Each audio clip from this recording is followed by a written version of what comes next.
नमस्कार शेतकरी बंधूंनो, मी भूजलतज्ञ शेतकरी मित्र अनंता पाटील मोरे. मित्रांनो, आज आपण आलो वाशिम जिल्ह्यातील वाशिम तालुक्यातील तोंडगाव या गावी. सरांचं नाव विठ्ठल भाऊ गोटे, माजी प्राचार्य, यांच्या शेतामध्ये आपण आलो.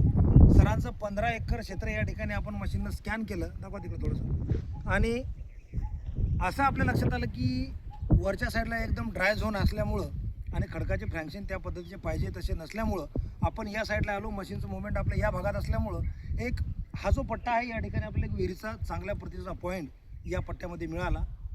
खडकाचा फ्रॅक्शन चांगला असल्यामुळं या ठिकाणी विहीर सरांना मी साहजिकच करणे अपेक्षित समजतो. आणि सरासरी 25 ते 28 फुटापर्यंत या विहिरीला ओलावा लागून पाण्याची शक्यता आहे. तांबडा गेरू आणि टोळ ढबरमध्ये साहजिकपणे 35 फुटापर्यंत विहीर चालणार आहे. 40 फुटापर्यंत या विहिरीला काळं पाषाण लागण्याची कुठलीही शक्यता नसल्यामुळे 50 फूट या ठिकाणी विहीर करायची सरांनी. आणि सरासरी 2, सव्वा 2, 2.5 इंचीपर्यंत पाणी चांगल्या स्वरूपाचं या ठिकाणी लागणार आहे. जशी मशीन येईल किंवा मशीनचं अपडेशन व्हिडिओ आपल्यापर्यंत येईल तसं आपल्या सर्वांना या ठिकाणी दाखवण्याचा आपण निश्चित प्रामाणिक प्रयत्न करू. तत्पूर्वी व्हिडिओचा नवीन व्हिडिओ बघण्यासाठी आपण दुसऱ्या पार्टमध्ये वाट पाहा असाल. धन्यवाद.